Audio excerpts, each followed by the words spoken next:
I read War and Peace. Yes, I did. There's a hell of a lot more war in it than there is peace. It's a big, long, sprawling book.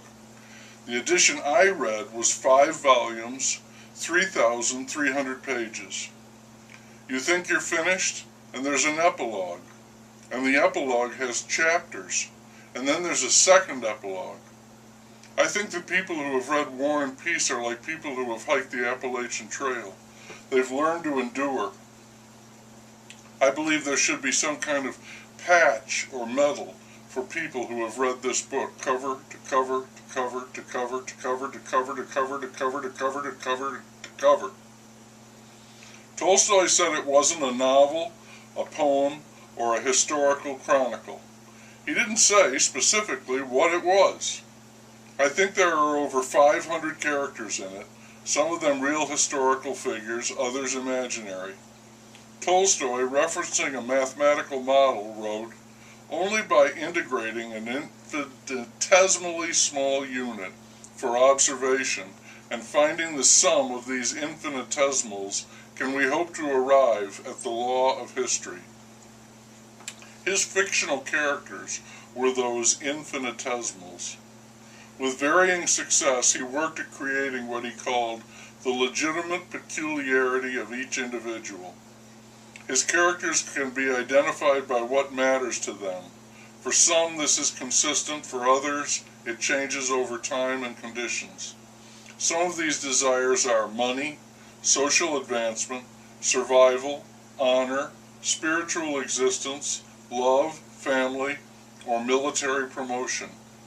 I was keenly and continuously aware that nearly all of the main characters were highly privileged, counts and princesses, and thoroughly spoiled.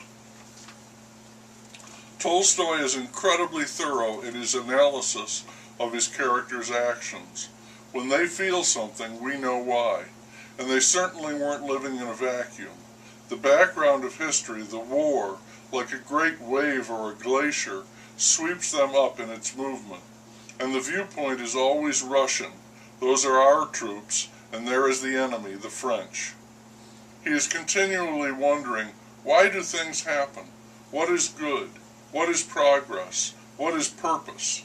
And he concludes that, despite what we may think, none of this can be known. Only lesser views prevail.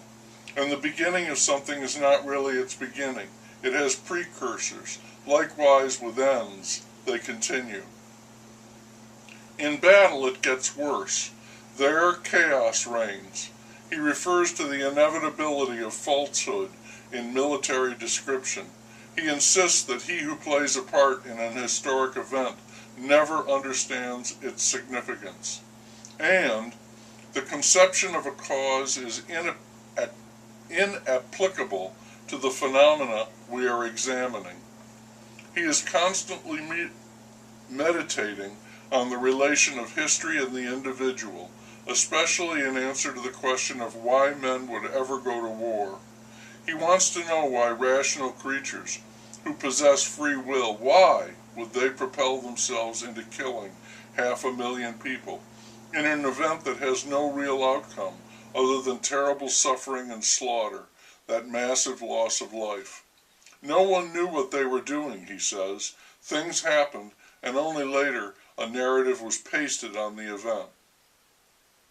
I would like to say that there is much to admire in Tolstoy's writing. I enjoyed his descriptions of nature and his obvious love of his homeland. And in his use of metaphor and analogy, he seemed like a prose Shakespeare.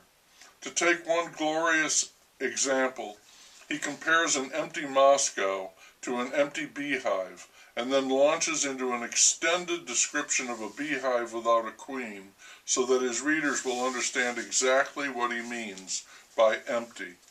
The set piece is a fabulously accurate account of a beehive, which is filled with bees and activity, but is empty, collapsing because it has no queen.